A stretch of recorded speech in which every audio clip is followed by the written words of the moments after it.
Buenas tardes. En primer lugar, quería agradecer a la organización el habernos invitado a participar en estas jornadas. Así que, en nombre de mi compañera y en el mío propio, vaya por delante nuestro más sincero agradecimiento y las felicitaciones por estas magníficas jornadas que habéis organizado. Para abordar el tema que nos ocupa, hemos dividido nuestra intervención en dos apartados, uno inicial, en el que trataremos sobre los contextos. Aunque es cierto que la organización de esta jornada nos propuso hablar sobre contextos del siglo I antes de nuestra era, hemos creído conveniente iniciar el análisis desde las fases previas a este siglo en un capítulo que hemos denominado Antecedentes, aunando a nuestro discurso las últimas investigaciones que desde la Fundación La Alcudia os podemos ofrecer para aportar un poquito más de luz a estas interesantes jornadas que habéis organizado. Dejamos a un lado los estudios de cerámica ibérica antigua que ya publicamos hace bastantes años, puesto que no están basados en ningún contexto arqueológico determinado, sino que los realizamos a partir de un conjunto de piezas que se encontraban entre los fondos del Museo de la Alcudia y que ofrecieron, como sabéis, un horizonte datado aproximadamente desde mediados del siglo V antes de nuestra era. Y luego haremos un segundo bloque en el que hablará mi compañera Ana Ronda, en el que a raíz de esta nueva contextualización arqueológica e histórica de hallazgos que vamos a proponeros, que se van a centrar fundamentalmente en el siglo I antes de nuestra era, desarrollaremos las nuevas propuestas interpretativas sobre la iconografía de las cerámicas pintadas ilicitanas, tan conocidas por la bibliografía tradicional por sus abigarradas y ricas decoraciones. Dado que estas jornadas online tienen un marcado carácter docente y sobre todo para los que no conocéis la Alcudia, la antigua ciudad de Iliki, pues os hemos puesto aquí un poquito para que veáis la ubicación del yacimiento, una vista aérea y su planta general. Como introducción al tema, creemos necesario resumir el contexto histórico. El periodo que vamos a abordar de forma más amplia en esta charla es especialmente significativo, pues durante el siglo I antes de nuestra era, Iliki pasará de ser una ciudad sin privilegios a sostener dos fundaciones coloniales, la primera en el año 42 antes de nuestra era de la mano del segundo triunvirato y la segunda ya con Augusto hacia el año 26. Es una ciudad estrategicamente bien ubicada junto a una vía que casi al final del siglo será ya conocida como Vía Augusta, de modo que Iliki se convierte en un paso necesario en estas comunicaciones por tierra. Viniendo desde el norte, esta vía sortea la complicada orografía del norte de la provincia de Alicante para pasar por el valle del río Vinalopó y conectar por el sur con Cartago. En el estado actual de la investigación, este siglo se inaugura como una ciudad bajo el control y el dominio efectivo de Roma, con rango estipendiario, donde los elementos que se desprenden del registro arqueológico muestran claros influjos itálicos, pero con un importante sustrato cultural que sigue siendo ibérico. Una muestra, un ejemplo de esto que estamos hablando, lo podemos ver en este sailaco, conocido tradicionalmente como mosaico de sailacos, datado hacia finales del siglo II, principios del I, según el profesor Abad Casal. Y, bueno, pues como veis, la orla exterior presenta una muralla con torres, seguida de otra con roleos de hojas de hierba, y el medallón central típico de la roseta rodeada de ajedrezado. Pero lo más interesante, sin duda, de este mosaico son los letreros en epigrafía latina que tenéis en la parte inferior, en el que se están utilizando ya grafía latina para poner estos nombres, con lo que resumimos de esta manera pues ese rasgo que estamos hablando de sustrato cultural ibérico mezclado ya con un aporte importante romano. A lo largo del siglo, como veremos, estos rasgos indígenas quedarán borrados casi por completo. La elevada presencia de materiales de importación es sin duda reflejo de una ciudad pues, que se abre a los mercados mediterráneos, a una fuerte demanda de productos itálicos, cuestión que explicaría la imitación en los talleres locales ilicitanos de muchas de estas producciones a las que nos vamos a referir más adelante. Este siglo supone también un cambio notable en su concepción urbana. En recientes publicaciones hemos analizado los rasgos esenciales de la topografía original de este montículo amesetado de cerca de 11 hectáreas, Frente a la imagen actual, que es un terreno ligeramente elevado respecto a las tierras circundantes sobre las que se proyecta un amplio espacio llano con suave pendiente norte-sur, la reconstrucción de la topografía antigua realizada a partir de las cotas de profundidad en las que aparecen los restos arqueológicos, así como la recopilación de descripciones o de datos sobre la fisonomía del yacimiento anteriores a su transformación en finca agrícola, que tuvo lugar un hecho que tuvo lugar a partir del último tercio del siglo XIX,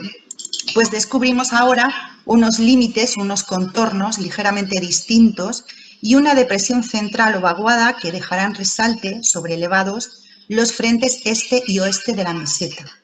A lo largo del siglo, Iliki pasará de ser una ciudad adaptada a esta topografía hoy velada a extender su espacio intramoenia, sobre todo hacia el este, hacia la Vía Augusta, hasta alcanzar unas dimensiones aún imprecisas, pero que podrían rondar las 18 hectáreas. Para abordar el análisis que ahora presentamos, es obligado comentar la enorme dificultad que conlleva alcanzar en una excavación practicada en la Alcudia los contextos del siglo I antes de nuestra era. Y esa dificultad viene marcada fundamentalmente por la enorme entidad arqueológica de los contextos tardoantiguos y, por supuesto, los romanos, que condicionan que los resultados que obtenemos en las nuevas excavaciones que estamos realizando desde la Fundación se hayan centrado esencialmente en el estudio de estas fases históricas posteriores al momento que ahora nos ocupa. De hecho, los proyectos en los que hemos alcanzado niveles augusteos, tardorrepublicanos o ibéricos ofrecen registros muy exiguos o puntuales, supeditados a espacios muy reducidos, acotados puestas. Como os he comentado antes, quería iniciar con unos antecedentes antes de abordar este siglo I tan extraordinario en Iliki. Hace ya unos años analizamos los diarios de excavación y las publicaciones que existían sobre este sector al noroeste de la Alcudia, es el conocido como sector 4C, y el resultado de nuestras excavaciones fue de una extraordinaria complejidad estructural que mostraban una cronología de ocupación en este sector urbano, abarcando un periodo comprendido entre la fase ibérica plena y el siglo VIII, por encima del cual todavía pudimos datar algunos contextos más modernos. Toda la estratigrafía apareció plagada de discontinuidades en la estratigrafía. Nos centraremos para comprender este capítulo de antecedentes en los restos de estas dos salas que tenéis en imagen, interpretadas como un caldarium en primer término y como un tepidarium, y como un praefurnium y seguramente el propigneum de un espacio termal. He coloreado los niveles de base para comprender mejor las imágenes porque, como os digo, la sucesión de fases históricas es absolutamente el común denominador. El nivel de base sobre el que se apoyaron las pilae del caldarium y a partir de ellas los niveles de circulación del espacio fueron completamente expoliados. Por eso no tenemos estos niveles. En esta imagen de detalle que tenemos en la parte inferior de la diapositiva, vemos que en la base de los sillares que conforman el muro de separación entre el caldarium y el tepidarium se cortó de forma intencionada el opus caementicum del suelo, el suelo sobre el que apoyarían las pilae. Este profundo expolio, fechado durante el primer cuarto del siglo V después de nuestra era, favoreció la excavación y análisis de los estratos inferiores. Las estructuras altoimperiales descansan directamente sobre un sólido paquete estratigráfico durísimo. Podéis ver en la base del estrato las picadas porque era imposible excavar este sedimento, compuesto por barros castaños de textura fina mezcladas con otros de tonos anaranjados, verdosos, grisáceos. Un conjunto que formaba una masa muy compacta, como si estuviera disuelta, pero sumamente difícil de excavar, como os digo. Relacionada con dos fases constructivas, identificadas por varios muros que conforman al menos 4 estancias, superpuestos a otra fase más antigua todavía. Estos niveles se caracterizan por la práctica ausencia de materiales, que sumado a la dificultad de distinguir derrumbes de ningún otro depósito antrópico, nos llevó a considerar que era el resultado de un lento proceso de sedimentación que llevó consigo la disolución de barros y arcillas empleados en los alzados de este conjunto de viviendas. Entre los materiales, aunque pocos, como he dicho, y todos informes, pudimos distinguir algún fragmento de plato ibérico pintado por ambas caras, con decoración a bandas y filetes, y uno de ellos con melenas y tejadillos, que podríamos datar a partir del siglo IV, grosso modo. Echando mano de la bibliografía anterior, rescatamos un trabajo sobre sedimentología, cuyas muestras se recogieron precisamente en este mismo sector, a escasos metros de esta excavación, realizado en el año 1994 por Carles Ferrer, que dice que este sedimento se formó, y voy a leer textualmente, se formó a partir de una sedimentación no muy rápida que asociamos a un periodo de escasa actividad humana que coincidiría con una fase de importantes inundaciones. Carles Ferrer dice que sobre estos sedimentos localiza otro depósito de naturaleza completamente distinta, asociado ya a materiales del siglo I antes de nuestra era. La posibilidad de tener un hiato poblacional en la fase ibérica, en un yacimiento considerado paradigma de ocupación ininterrumpida desde el Neolítico hasta la llegada del Islam, nos llevó a orientar nuestras investigaciones en el amplísimo fondo, tanto documental como material, que custodiamos en la Fundación La Alcudia. De este modo, nos cercioramos de que entre los materiales no reconocemos en los fondos de la Alcudia ni el ajuar típico de los contextos de finales del siglo III antes de nuestra era, ni tampoco los del siglo II. Además, entre la información documental, compuesta fundamentalmente por fotografías y diarios de campo de Alejandro Ramos Folqués, propietario por aquella época del yacimiento, que realizó excavaciones sistemáticas desde el inicio de los años 40 hasta los 70 del siglo pasado, descubrimos la presencia recurrente de estos estratos, si me permitís, entre comillas, de disolución, que marcan el hiato poblacional del que hablamos. Estos estratos, como digo, se localizan en otros sectores excavados, según cuentan sus diarios, por debajo de los cuales localiza siempre los restos de una fase ibérica plena, algo que parecía coincidir, por tanto, con nuestras excavaciones en el sector 4. Este es uno de estos ejemplos en los que hemos localizado la secuencia de la que hablamos. En la reinterpretación que hemos hecho de estas antiguas excavaciones pudimos identificar un muro que marcamos en la diapositiva en rojo, perteneciente a esta fase ibérica plena. Como veis, la orientación de la estructura es completamente diferente a la del resto de muros que hemos trazado en negro, que corresponden a fases posteriores. Esta planta se ha hecho a partir de una vectorización aproximada de las estructuras que Alejandro Ramos Folqués excavó y que mayoritariamente hoy no son visibles. Las hemos recuperado a partir de los croquis y de las medidas que da de cada una de estas estructuras, en el mejor de los casos, corroboradas por alguna fotografía del momento de excavación. Con todo, hemos recompuesto la estructura de este lado de la ciudad, como os digo, hoy completamente oculto bajo la tierra, y de entre esas estructuras no visibles, la que nos ofrece en la relectura y reinterpretación que hacemos de sus excavaciones, la que nos ofrece una cronología ibérica, ibérico pleno, es esa estructura marcada en rojo. En los huecos existentes entre los muros de las fases más modernas, Ramos Folqués profundizaba hasta llegar a los estratos vírgenes. Gracias a los dibujos que abocetaba en los diarios de campo, hemos podido identificar durante los últimos 20 años las piezas arqueológicas que él recupera en estas excavaciones de todo el yacimiento, no solamente del sector 10D, entre los fondos del museo. Algunos de estos objetos son bastante significativos, por lo que hemos de confesar que Ramos Folqués no era un buen dibujante, pero la singularidad de muchos materiales o las decoraciones de otros tan singulares y tan propias, nos ha permitido realizar con éxito esta identificación.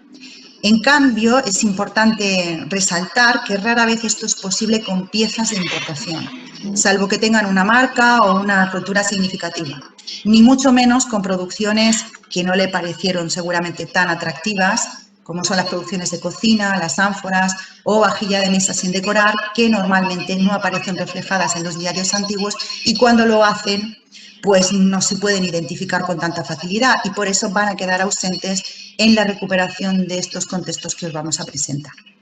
En el sector 10D hemos podido precisar la ubicación de 4 enterramientos infantiles, que en la imagen he enumerado del 1 al 4, todos ellos ubicados por debajo de los pavimentos de uso de las viviendas de esta fase ibérica.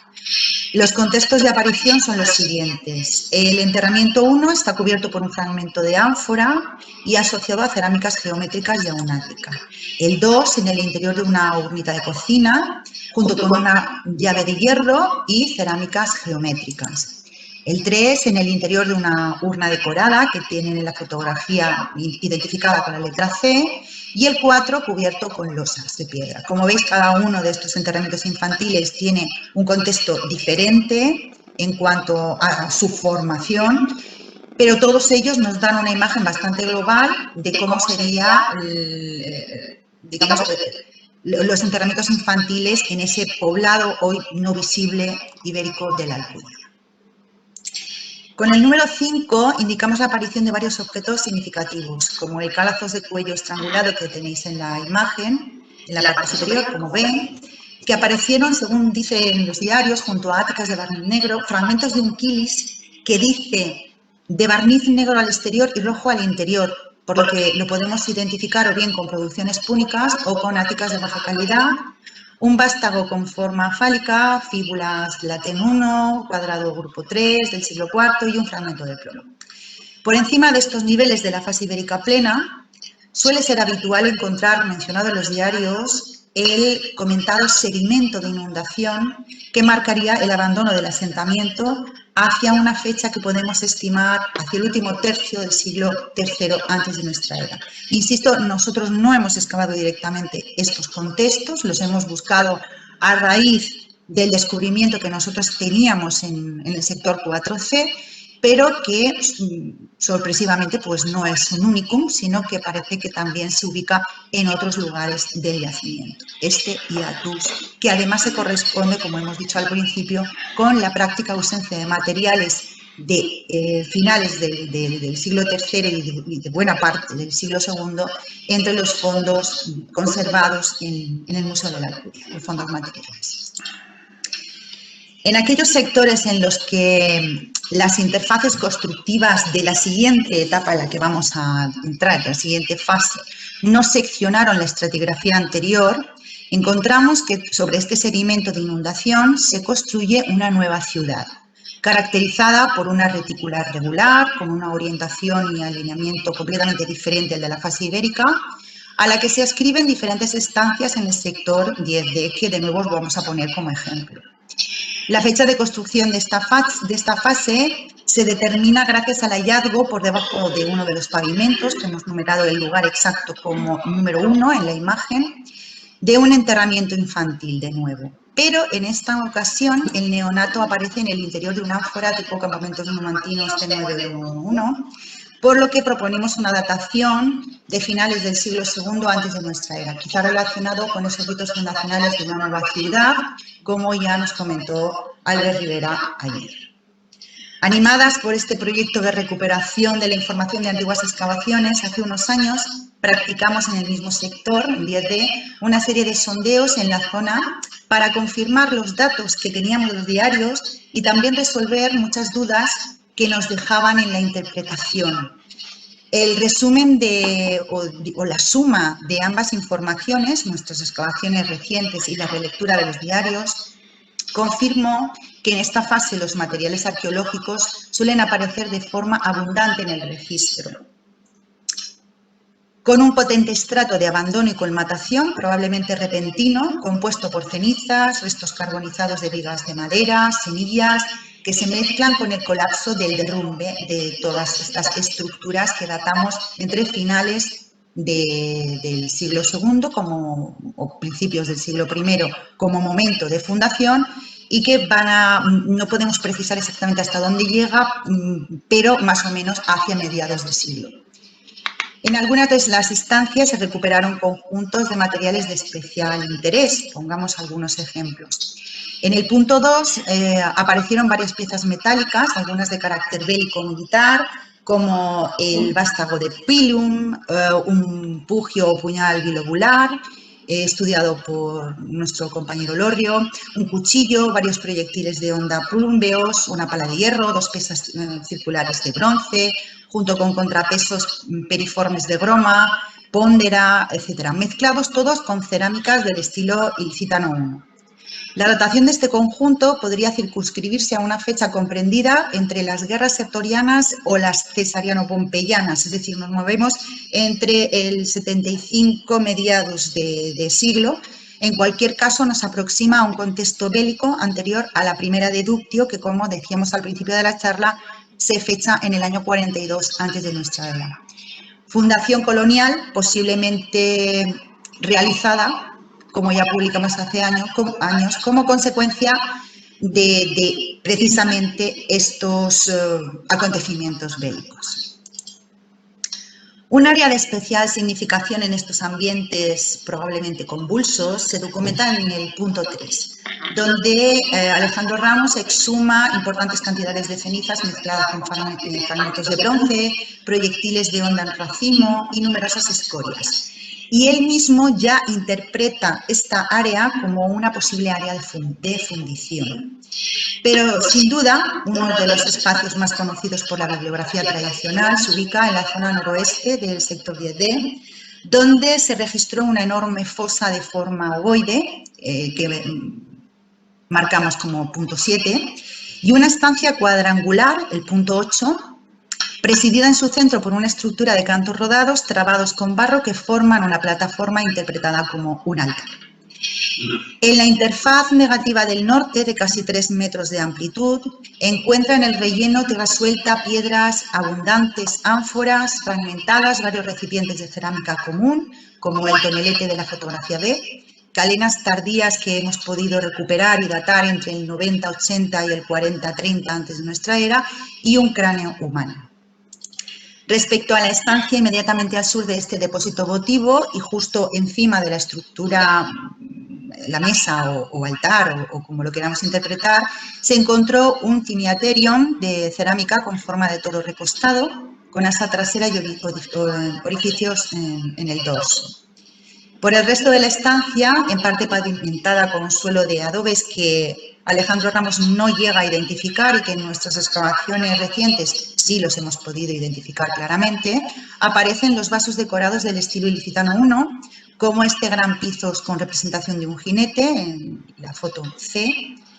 que junto con algunas lucernas Ricci H, una tacita P127, algunas calenas tardías, etc. El conjunto se completa con una moneda de un jano bifronte, varios objetos de cobre, vasitos en miniatura, caliciformes, 3 pónderas sin cocer, restos de parto trenzado, etc. Esta peculiar habitación, al igual que la fosa del punto 7, muestran un contexto datado, por tanto, a mediados del siglo I antes de nuestra era, por la ausencia de aretinas fundamentalmente. De nuevo, asociado a estos contextos tardorrepublicanos, caracterizados por estos potentes estratos de 40 centímetros de espesor, compuestos por cenizas, abundantes carbones, reinterpretamos esta excavación practicada entre el año 1940 y 44 por Ramos Folqués en el sector 3F. El conjunto excavado ha sido posible reagruparlo y reestudiarlo a la luz de las nuevas dataciones, la información relativa a estos 3 ambientes, el A, B y C, que estos sí están visibles hoy en el yacimiento. En el ambiente A, en un contexto sellado por este potente nivel de incendio, se encontraron un asador y una llave de hierro junto a un pilum, clavos, abundantes póndera apilados, plomo fundido, probablemente por las altas temperaturas que llegaron a formar una capa de cenizas blanquecinas, según relata su excavador en los diarios, y gran cantidad de cerámica ibérica pintada del estilo I ilicitano, junto a campaniense, restos de ánfora con grano carbonizado en su interior, grano que también aparece en el interior de grandes vasos, como seguidamente veremos, y también restos de vigas de la cubierta, porque comenta en el diario que le aparecen troncos carbonizados junto con huesos de aceituna, trigo, cebada, etcétera. En fin, como veis, un contexto curiosamente de almacén en el que lo que aparecieron fueron estos grandes vasos de gran tamaño, conocidísimos por todos y por la bibliografía tradicional. En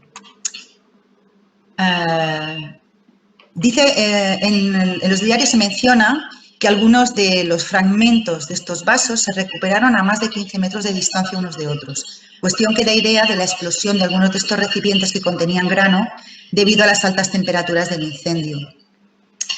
Estos son los recipientes que aparecieron en el ambiente A y B, denominados los vasos de Tanit, y sobre los que luego mi compañera Ana Ronda os hará una especial descripción. La diferente coloración conservada entre los fragmentos que componen estos vasos es quizá un indicador más de la fuerte termoalteración que debieron sufrir durante el incendio. Además de estos grandes vasos, en el mismo contexto hemos podido asociar que se recuperó este caldero o sítula, depositado también en el MAE, como algunas de las piezas que hemos visto anteriormente, decorado con un prótomo de ave, una lucerna republicana, no distinguimos bien si es una Ricci E o G, un stylus de hueso, varios proyectiles de plomo, un botón con una esvástica de bronce,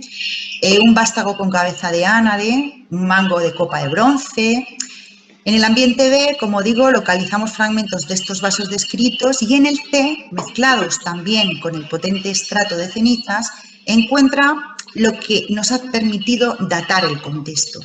Un plato de campaniense, un plato de campaniense A tardía en la Ambolia 27BA,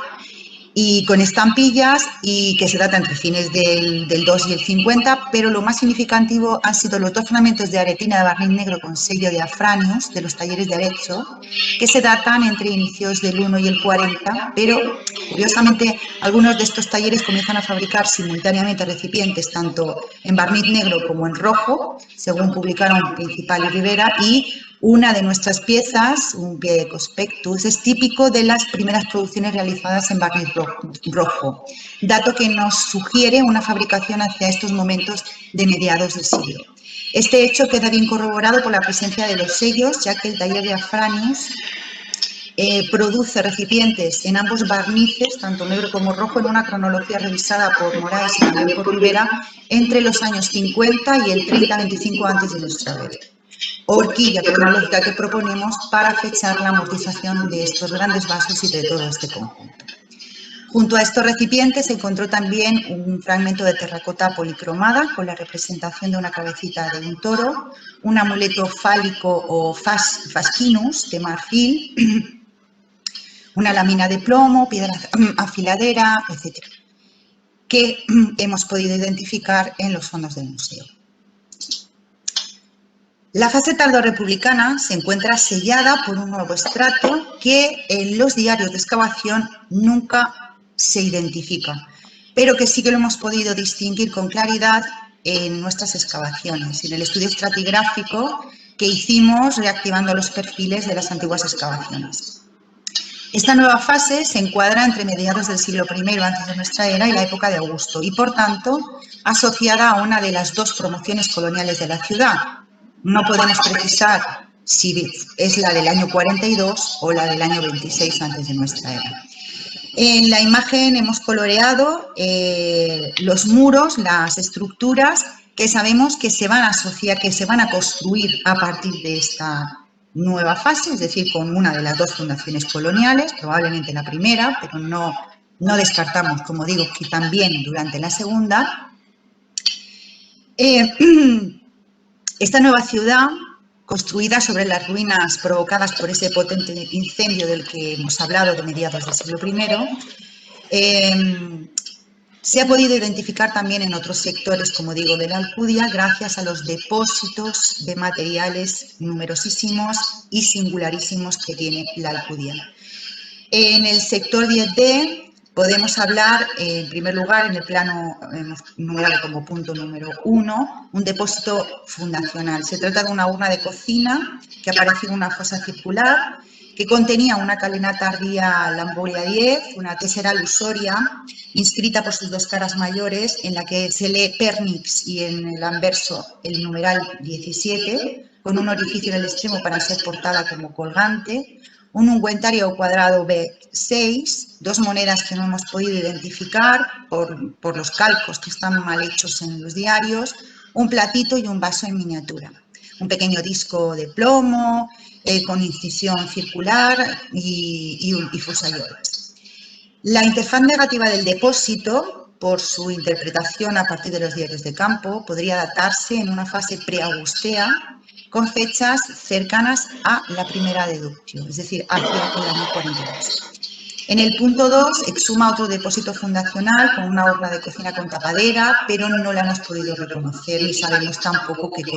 contenido había en él. En el punto 4 encuentra de nuevo un conjunto de época augustea que contiene fragmentos de cerámica local del estilo ilicitano con representaciones de liebres, jinetes, este anillo de chatón, normalmente portado por los legionarios como símbolo de distinción, junto con una copa calena tardía Lambruglia 1 y un plato Prospectus 19.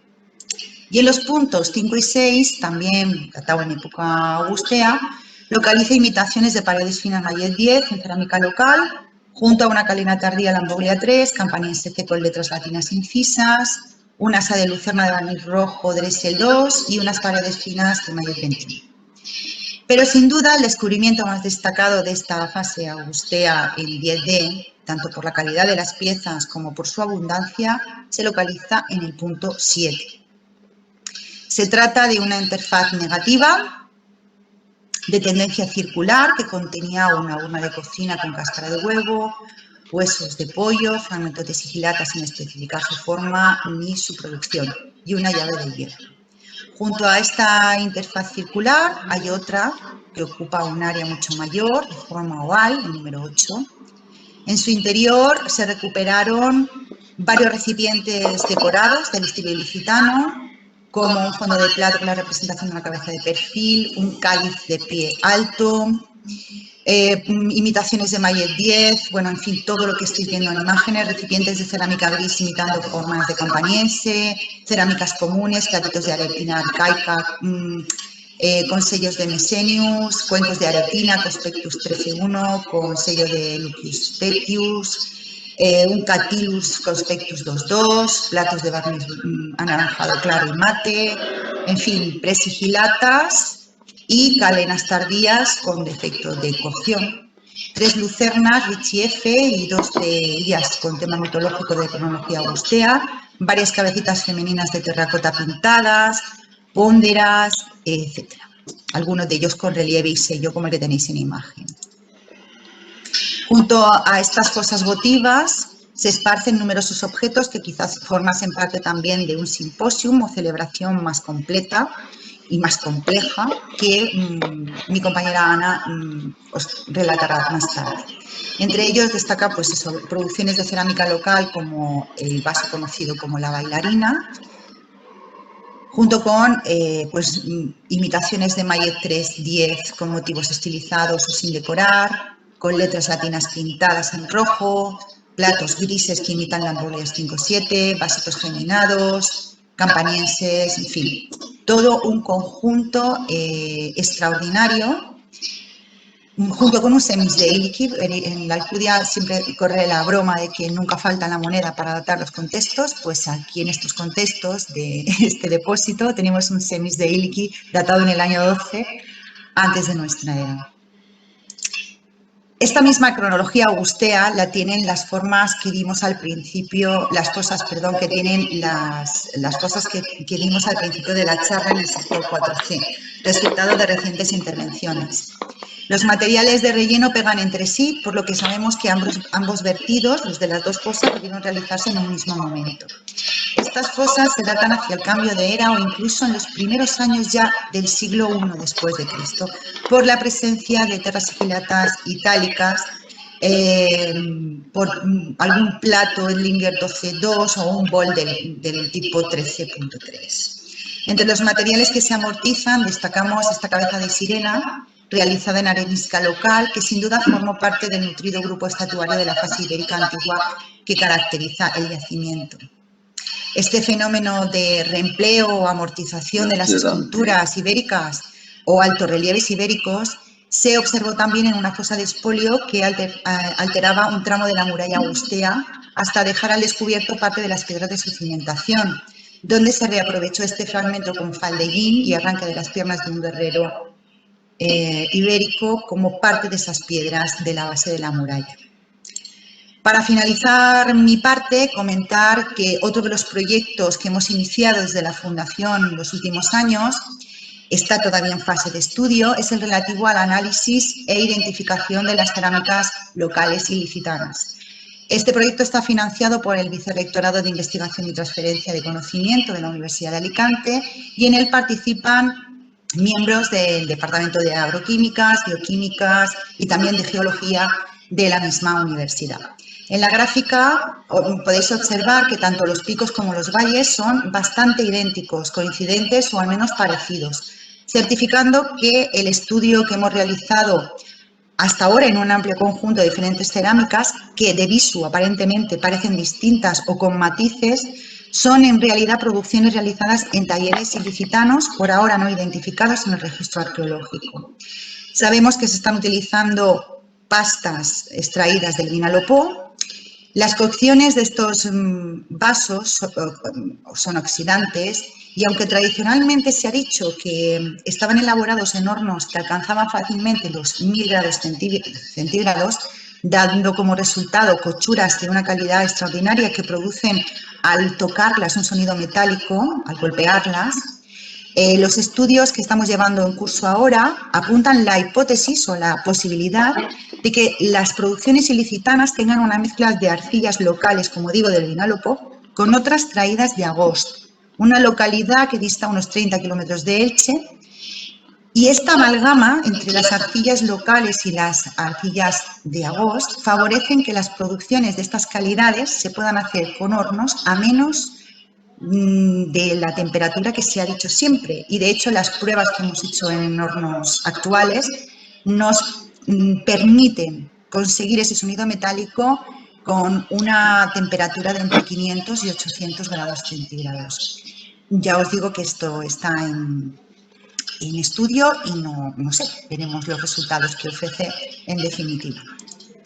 En esta línea de identificación de producciones locales, más allá de la conocida temática decorativa de los singulares vasos del denominado estilo ilicitano o el charchena, no quiero terminar sin hacer mención a la enorme cantidad de imitaciones que se realizaron, sobre todo de algunas formas campanienses, de paredes finas, de sigilatas o incluso de vasos metálicos, que sin duda fueron las más demandadas entre la nueva población itálica y finalmente entre los colonos. Estas imitaciones aparecen un poco antes de mediados del siglo I antes de nuestra era y continúan hasta el cambio de era e incluso un poquito más allá, formando parte habitual de todos los contextos que vamos investigando y analizando en la Alcudia.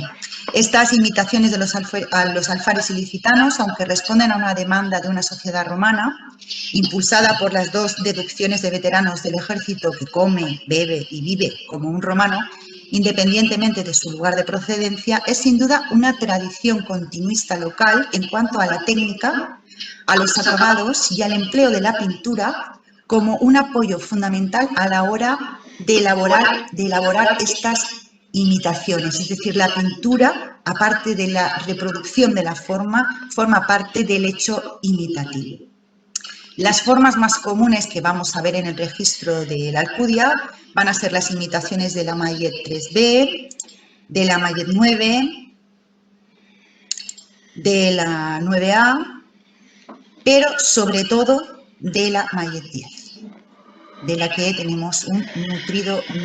conjunto que, como ha dicho antes Antonio Guilabert, pues llega a tener en los contextos del templo, denominado templo ibérico de la Alcudia, pues una concentración de más de 62 vasitos de estas características. Con la segunda deductio, hacia el año 26, y la fundación del Portus Iliquitanus, comenzarán a llegar a Iliqui nuevas formas cerámicas que tendrán de nuevo su reflejo en el registro imitativo ilicitano. Se producen ahora en los talleres locales estas primeras imitaciones de producciones decoradas de terra sigillata itálica o los modelos metálicos, en las que incluso se recurre a incisiones sobre la pintura para conseguir un mayor realismo en la imitación. Antes hemos visto en el Tosal de Manises una pieza pintada que recurría a las incisiones para hacer una ruedecilla, pero aquí tenéis, por ejemplo, pues cómo la incisión ayuda a que este angelito, este erote, pintado en el fragmento que tenéis en la parte superior izquierda de la diapositiva, pues adquiera mayor realismo, mayor relieve. Os hemos puesto el fragmento que creemos que está imitando al lado. ¿Vale? Lo mismo ocurre con estas decoraciones de hojas que están en relieve y que se utilizan estas incisiones sobre la pintura, sobre el vaso ya pintado, para conseguir dar ese mayor relieve. Y no voy a entrar más en detalle porque Ana va a seguir hablando de estas formas y estos tipos que están imitando vasos metálicos, vasos de lujo, como seguidamente veremos. Bueno, hasta aquí mi intervención. Bueno, pues yo voy a empezar diciendo que todos sabemos que la Alcudia es un yacimiento que desde sus inicios ha ido sumando estas piezas paradigmáticas a la arqueología a lo largo de su historia y que precisamente por este motivo es necesario no dejar de mirarlos de nuevo para no perder de vista todos los mensajes que sin duda aún encierran. En este sentido van dirigidos los trabajos y estudios que llevamos a cabo en la Fundación La Alcudia, Mercedes Tendero y yo, en concreto desde hace bastante más ya de una década, sobre las producciones pintadas de los talleres locales de Iriquí. Todos estos trabajos son los que nos han llevado a una reflexión que consideramos fundamental para el desarrollo de esta segunda parte de la exposición. Y es que la contextualización arqueológica lo que nos ha abierto es la puerta a la interpretación iconográfica. Este paradigma se ha desvelado al urdir todos los procesos científicos que hemos llevado a cabo y que ha explicado Mercedes en la primera parte de la exposición. Pero para explicar el presente es necesario mirar al pasado, mirar hacia atrás, para resituarnos en las dispares concepciones que estos vasos figurados ilicitanos han arrostrado tras de sí a lo largo del tiempo. La inesperada aparición, como siempre, de la Dama de Elche en 1897 propició un interés desmedido por llevar a cabo nuevas excavaciones en la loma, como la denominaba el arqueólogo ilicitano Pedro Ibarra, ese estudioso que es coprotagonista junto al francés Pierre Paris del hallazgo y venta de esta. Pues precisamente fue esa obsesión en la búsqueda de nuevas damas en la Alcudia, cuando se topó de bruces con los primeros fragmentos pintados que suscitaron interés. Tanto que Pierre Paris en 1904, en su ensayo sobre el arte y la industria de la España primitiva, como vemos en la pantalla, usa para su estudio las piezas que Ibarra atesoraba en esas cajas que aún se conservan en el Museo Arqueológico, en el MAE. Con estas piezas y diversas otras piezas de museos y yacimientos se lanzó a datar ese arte que le parecía tan mediterráneo y que le llevó a elaborar su tesis micenista, datándolas estas cerámicas a partir del siglo IV, eso sí, con una dilatada extensión hasta época romana. Y de nuevo será el interés por las tierras de la Alcudia lo que le llevó a Pierre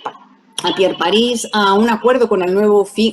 dueño de la finca para excavar en 1905, aunque por problemas de salud fue su alumno Eugène Albertini el que excavó finalmente. En esas excavaciones se sumó otros fragmentos decorados al inicial y escueto corpus de cerámicas figuradas que iba creciendo, a pesar de que lo tildaron despectivamente como un arte infantil o de ejecución bárbara, Para ellos, evidentemente, en aquella época hemos de pensar muy alejados del arte de los vasos de áticos y del ideal griego que para ellos representó la dama. Pero lo importante de las excavaciones de Eugène Albertini es precisamente que describe ya la estratigrafía del yacimiento como un enorme monte testacho revuelto en el que las cerámicas decoradas aparecen mezcladas, según él, con las sigilatas. Y solo en el fondo de esas inmensas trincheras que practicó dice encontrar las ibéricas del estilo más simple, dando una idea bastante aproximada de la realidad de los depósitos de la Alcudia. Otro suceso destacable fueron las excavaciones por una real orden ministerial del 15 de febrero de 1923 que practicó el numismático Vives Escudero en la Alcudia y, al igual que Albertini, en el lugar del hallazgo del famoso busto. Grandes sondeos de los que se sabe poco por carecer de documentación, exceptuando alguna pieza restituida y estudiada como estas que estáis viendo por García y Bellido y Augusto Fernández Avilés. Este Pizos es el mismo Pizos que con doble foto como se ve las dos caras del Pizos, ¿no? Con estas caras frontales con alas que guarda en los fondos del Museo Arqueológico Nacional. Analizaremos también a continuación, porque consideramos importante, cómo a pesar de esa rápida aparición de las cerámicas figuradas ilicitanas en el panorama científico, sus procesos científicos no han ido parejos a los de otras producciones que fueron engrosando paulatinamente el corpus ibérico en el panorama arqueológico. Alejandro Ramos Folqués heredó el yacimiento arqueológico y comenzó a excavarlo sistemáticamente a partir de 1935, con el paréntesis traumático de la guerra del 36 y su reinicio, por tanto, de las excavaciones en el año 40. Y fue él a quien comenzaron a aparecerle por primera vez los vasos completos, los emblemáticos que todos conocemos del estilo simbólico el Cercena, cuya denominación cambió Trinidad Tortosa por estilo I ilicitano.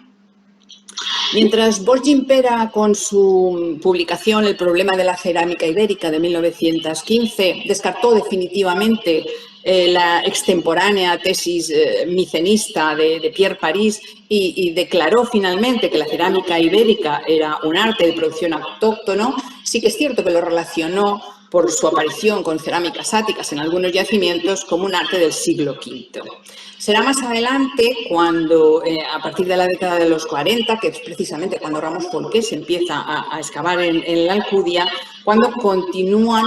sin embargo, teniendo sombras la datación de la cerámica ibérica. A medida que se iba excavando en zonas como el Alto Aragón, como en la Serreta, en Lidia, muy importante el equipo del SIP en Valencia con Enrique Pla y Ballester, que lo tenemos en esta foto, con una visita a la Alcudia, y Fletcher, justo los llamada Asociación de los Iberistas, el 14 de marzo del 55, viendo la excavación en directo que Ramos Folqués les había preparado. Esto nos indica que por esa razón, cuando en estas primeras congresos del sureste, Ramos Folqués, que presenta, veis esta pieza que os ha dado la datación Mercedes con anterioridad, él presentaba esto diciendo que era una cerámica campaniense, una extraña cerámica campaniense con estampillas, pero lo relacionaba con la época romana, porque también presentó como este fragmento en el que sí que tiene también estilo, que tiene también grafía latina. Todas estas hechos, Alejandro Ramos Folqués, sus excavaciones que nunca dejó de hacer, de practicar anualmente en la Alcudia, suscitaron, como podéis comprender, un enorme interés en la comunidad arqueológica del momento. Y yo siempre pienso que este interés eclosionó definitivamente con esta publicación que le invitaron a hacer desde el SIP de 1955, donde analizó las esculturas que le habían aparecido en el empedrado de una calle, muchas de las más famosas que tenemos en la Alcudia, como podéis observar, las analizó y en sus conclusiones al respecto de la cronología fueron tajantes, porque las esculturas ibéricas él entendió que habían sido reutilizadas y que por debajo de los niveles de hábitat en las que había encontrado estas esculturas, según sus propias palabras, la cerámica con decoración barroca típica de este yacimiento se evidencia que pertenece y aparece en estratos diferentes y por consiguiente son de épocas muy distintas. Sin embargo, fue la semejanza con la divinidad de Pizos del Mae, al 192, con la iconografía de la diosa púnica Tanit, la que paulatinamente le llevó a adelantar la cronología de las cerámicas del estilo I hasta hacerla coincidir con hitos historiográficos de los Barca. Estableció el inicio de esta producción decorada con la muerte de Amílcar Valcal en el río Alebus, exactamente del 229 al 228, y según él estas producciones siguieron inalterables en su punicidad hasta época de Augusto, superando incomprensiblemente las distintas fases históricas como la debacle de la Tercera Guerra Púnica, donde ya definitivamente Cartago es anexionada por Roma. Pero ferviente admirador de Lino Nampoglia y de sus excavaciones en Alventimilion, Alejandro sistematizó una estratigrafía ideal que acabó siendo una consagración acrítica de las fases del yacimiento, hecho que retrasó que hubiera una datación más ajustada a la realidad contextual de las cerámicas figuradas. A finales de la década de los 80 es cuando Ricardo Olmos y su equipo de investigación, compuesto por Trinidad Tortosa y por Santos Velasco, inició un magno proyecto sobre la iconografía ibérica que se materializó en esta exposición fundamental denominada La Sociedad Ibérica a través de la imagen, y que en el caso de la Alcudia cristalizó con los estudios de Trinidad Tortosa de 2004 y 2006, en los que se sistematizó los conocidos como el estilo ilicitano I, que es de mitad del siglo II hasta aproximadamente inicios de la fundación augustea, el estilo II de época augustea y iniciando un poco hasta Tiberio, y el estilo III, que es el de los Olpes ya de época imperial. Sin embargo, estas cronologías que se manejaban fueron tomadas del trabajo de investigación de Feliciana Sala, un contexto historiográfico de la Alcudia, la tienda del alfarero del sector 4C, en la que Feliciana Sala analizó las importaciones, generalmente campanientes beoides y ya tardías, y que acompañaban los vasos figurados del entonces denominado estilo Charchena, ofreciendo así una horquilla cronológica más ajustada en el tránsito de finales del siglo II hasta inicios del siglo I. Será en la década de los 90 cuando el estilo narrativo, el otro paredro, digamos, comparativo siempre del estilo simbólico de la Alcudia, inicia sus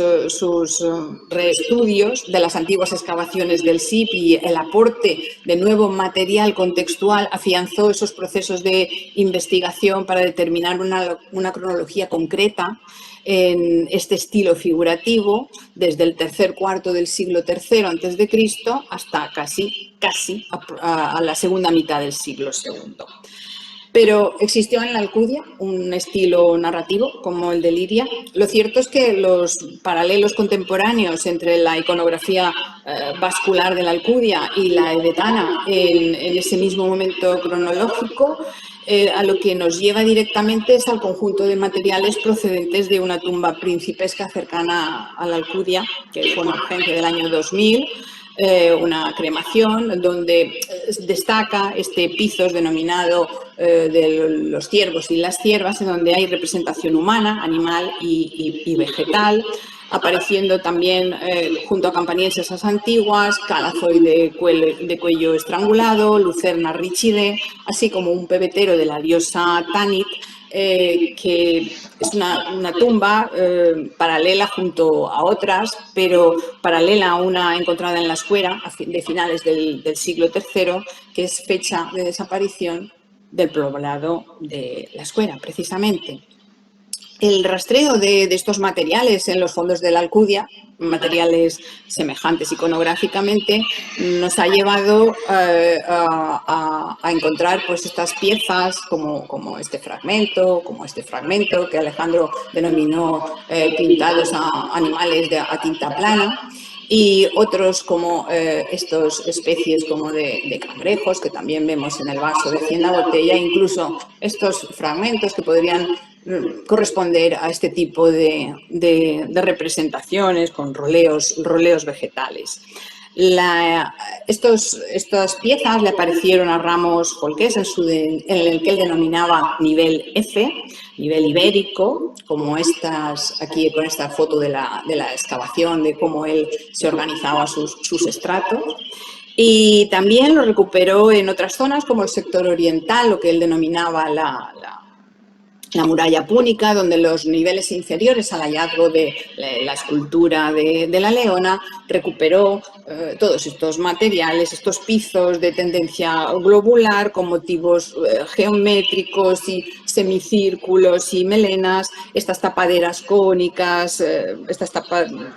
las urnas con rombos rellenos y estas urnas globulares que son, además, combinan. Podríamos decir que todos estos materiales, a falta de los materiales importados en la Alcudia, en nuestro yacimiento, esta cerámica ibérica nos remite, digamos, podría remitirnos a este horizonte Escuera.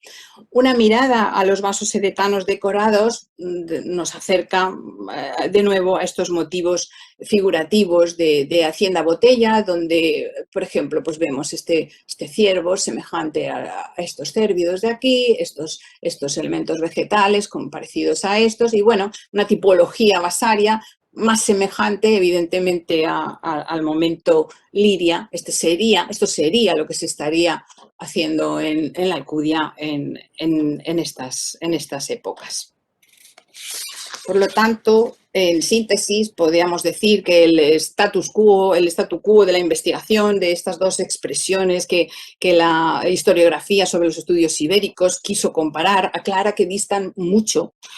una de la otra, temporal y culturalmente. La cerámica edetana es de finales del siglo III y primera mitad del II, mientras que la ilicitana se circunscribe al siglo I antes de nuestra era, en momentos históricos y con relaciones geopolíticas y culturales tremendamente distintas. La primera, bajo la sombra púnico-cartaginesa y romana, en pugna por Hispania en el marco de la Segunda Guerra Púnica, y la segunda, pues un siglo después, exclusivamente ya bajo la órbita romana. El último punto sería, lo hemos dedicado a la prosopografía y a esa frase en la que he querido iniciar mi charla sobre cómo los contextos abren la puerta a la lectura iconográfica. La relectura de los diarios de Ramos Folqués en el sector 3F, volvemos a repetir un poco las imágenes que ya habéis visto, pero nos revelan cuestiones interesantes sobre estos vasos emblemáticos de los que desconocíamos su contexto exacto de aparición. Y en este caso del sector 3F contiene, como vemos,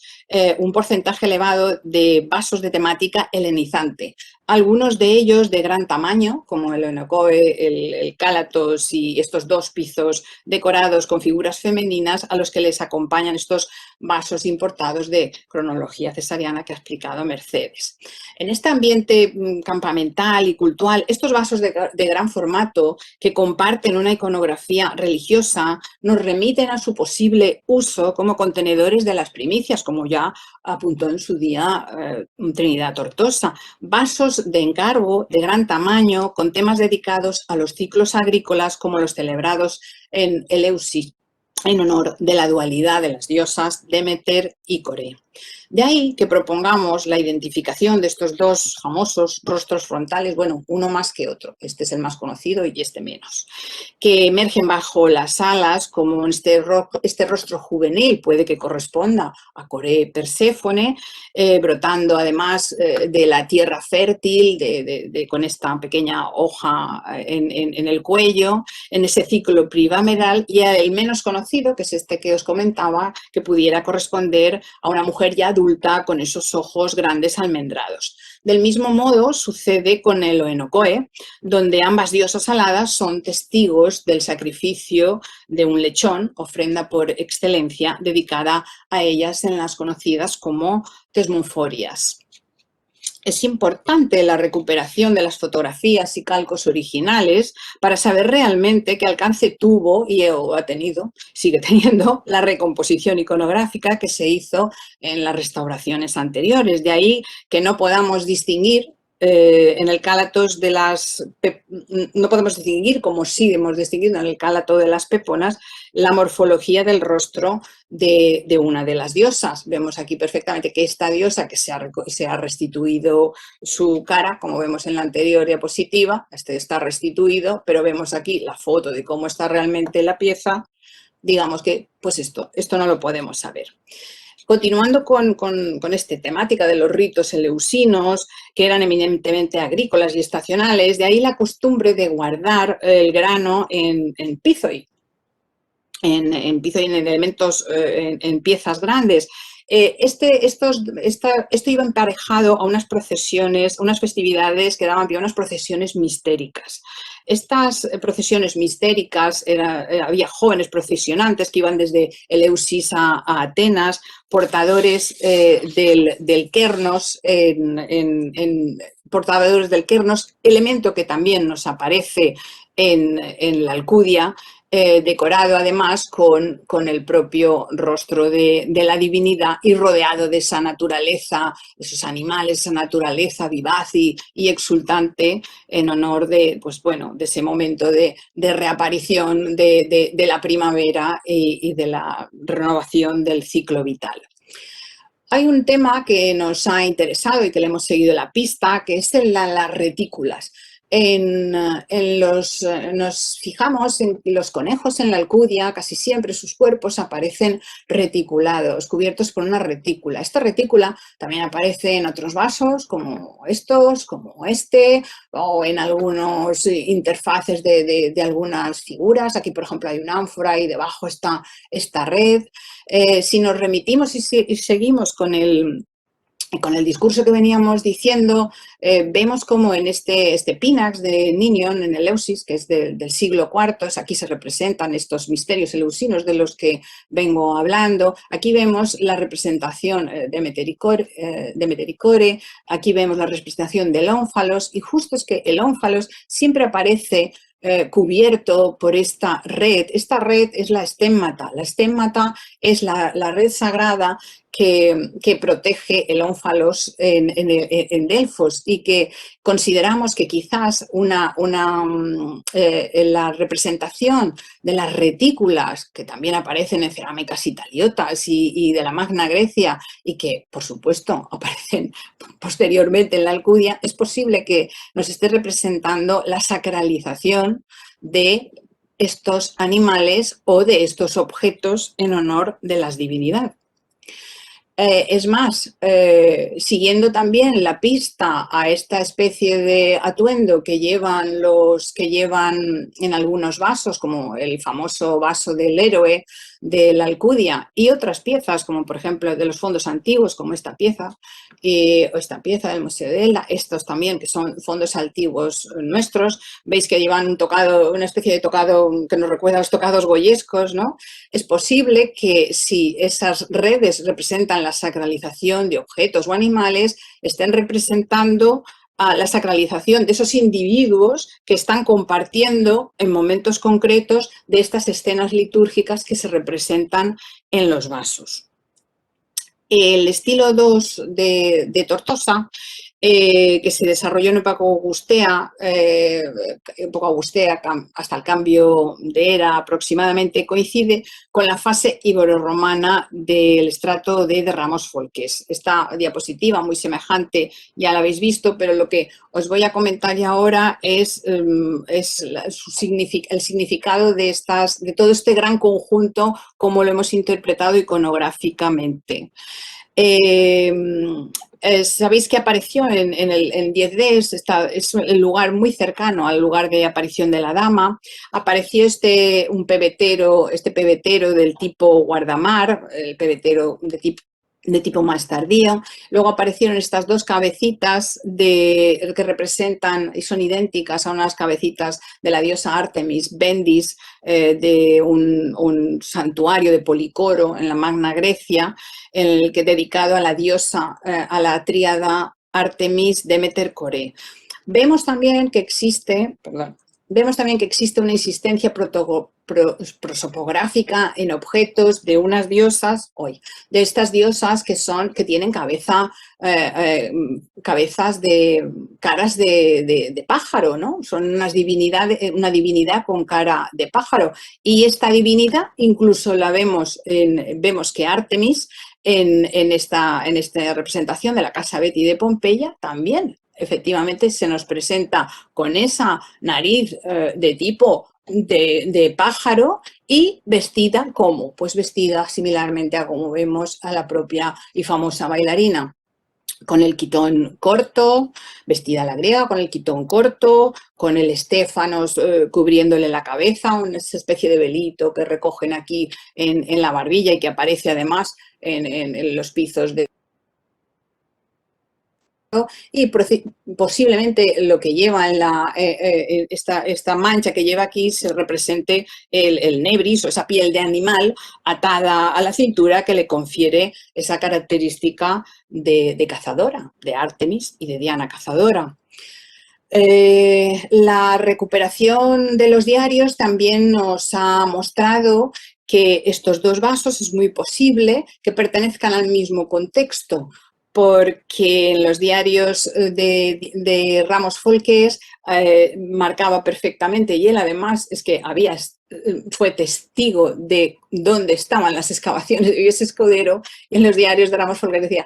la línea es junto a las excavaciones de Vives Escudero. Por lo tanto, y analizamos estos dos pizos, realmente tienen unas formas muy similares. Tienen formas muy similares el trazado fino de sus dibujos, el asa trigeminada, esta separación vegetal del estilo 2 típica, y también incluso esta tercera banda con los semicírculos concéntricos. Siguiendo esta iconografía de la que os he hablado, de la Artemis ornitomorfa, hay otras piezas que la representan, aquí también, montada en un ánade, y este es del sector 3F y esta es del sector 5F, la zona también donde ya hemos visto que han aparecido los vasos de estas características. La época de Augusto, como ya ha indicado Mercedes, es muy importante en Iliki la imitatio basaria. Imitatio basaria que va desde las piezas metálicas que pasan a las terras sigilatas y que en Iliki de las terras sigilatas pasan directamente a las piezas que están fabricándose en nuestros talleres locales con ese puntuado que quiere representar el relieve, ¿no? Un estudio que hicimos ya, pues como he dicho, hace ya más tiempo, reestudiamos el seguimiento de dos piezas que evidentemente son piezas absolutamente romanas, nada tienen que ver con los formatos griegos. Esta pieza es el llamado Calatus Modiolos, que lo veis que es un vaso de un asa, es la reminiscencia de un cálatos, pero más avanzado en época romana, y lo de modiolus es porque el modio es una medida del trigo y también tiene un sentido cultural. Estas piezas, veríais cuando las enseñó Albert Rivera nos enseñó estas piezas que están en Valencia, en la Fundación de Valencia. Esta otra que apareció también en el Museo de Cartagena, incluso en Villarenque, en una villa donde también aparecen siempre, son piezas de raigambre romana, como veis, pero hechas por los habitantes en épocas de fundaciones augusteas. Y en Iliqui aparecen varios en el templo ibérico y en otro vestigio que veremos ahora, en otro depósito. Este otro vaso me interesa remarcarlo porque es la pieza famosa del famoso crateriforme, que no tiene nada de crateriforme, que formalmente es un cántarus, el cántarus romano, que es la evolución del cántaro griego con las dos asas que son más para arriba, y que además en época romana es efectivamente carácter cultural, y que vemos que aparecen piezas como esta del British Museum en plata o estas en glíptica, y que evidentemente en la Alcudia nos aparecen de este modo. Este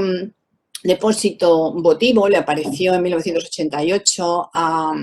Ramos Fernández en una zona concreta del 5F. Y bueno, como decía antes, siempre se había relacionado con un crateriforme y había tenido una explicación de su iconografía relacionada con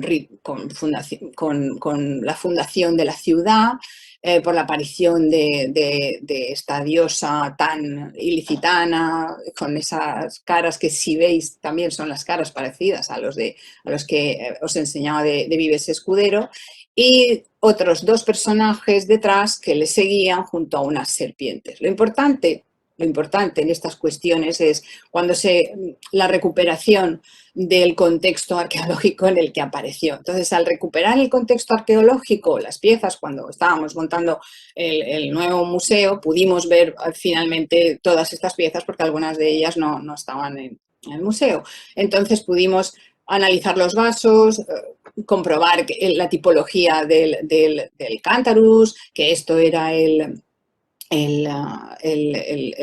vaso, el modiolus, y digamos que ver todo el conjunto. En el conjunto lo que se puede observar es que hay un pebetero no de la última fase, sino un poquito más antiguo. Vemos que hay un estilo que, curiosamente, si os fijáis aquí, está con una red, ¿veis? Está reticulado en su punta, por lo tanto quizá sea un estilo de este momento, de este momento de depósito fundacional o cultural. En cualquier caso, había dos pequeñas piececitas que representaban a Dionisos con esos ojos así tremendos y a Poposileno, y lo más importante, que por fin pudimos ver en vivo y en directo esta pieza. Esta pieza es un pequeño entalle de escaso 1 centímetro, que siempre se había considerado como una paloma, pero claro, al observarlo con detenimiento se comprobó que no, que era un capricornio. Es un capricornio con las patas extendidas, con un tridente clavado en el cuello, con unas especies o bien de letras, una IQ o algo, esto no se puede leer perfectamente, pero digamos que esta pieza en concreto, aunque todo el conjunto, siempre se había dicho que era augustea, pero esta pieza en concreto nos está dando una fecha postquem, nos está diciendo que este depósito se ha hecho después del año 31, en el que Augusto adopta definitivamente su símbolo zodiacal del Capricornio, después de la batalla de Actium, de ahí el tridente, que gana definitivamente a Marco Antonio y a Cleopatra. Así pues, si leemos otra vez, cogemos el vaso y leemos, pues podemos inferir que quizás esta diosa de cara ya cuadrada y adusta esté representando esta simbiosis tan característica de Dea Calestis en la Juno romana, que sabemos por las monedas de Iliqui que tuvo su templo en la Alcudia. Y si nos remitimos a estas figuras que son los dos personajes que están viendo este prodigium, esta epifanía de la divinidad, pues evidentemente vemos que estas dos serpientes con cresta y barba son las serpientes Agathos Daemon, tan características de los lararios romanos, serpientes que conectan los dos planos del inframundo con el mundo real, y hay una evidencia, un parecido prosopográfico, no solo en la cara al propio Augusto con esta imagen que tenemos, la morfología además coincide, esa nariz ligeramente truncada, esos labios severos, esa oreja que tiene Augusto, pequeña, de perfil, que indica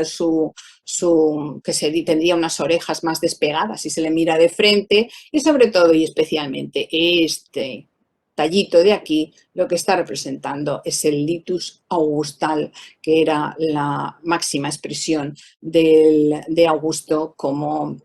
pontífice máximo y como máximo augur.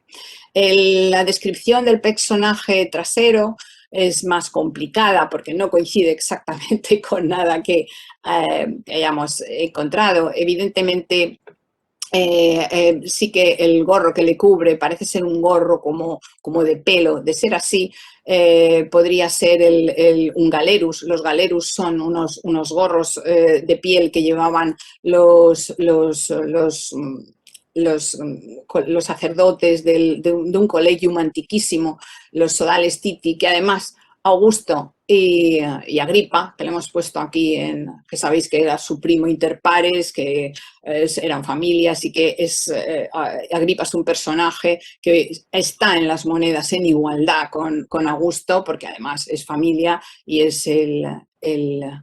padre de sus nietos y de sus herederos. Bueno, pues todas estas interpretaciones las hacemos para intentar decir que el análisis prosopográfico en estas cerámicas lo que se refuerza es cuando ves todas las imágenes que forman parte del contexto arqueológico, especialmente con algunas que pueden llegar a ofrecerte una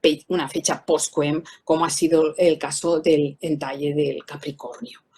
Si bien al principio de mi intervención comentaba que el análisis de los contextos arqueológicos favorece la interpretación iconográfica de los vasos en su contexto histórico,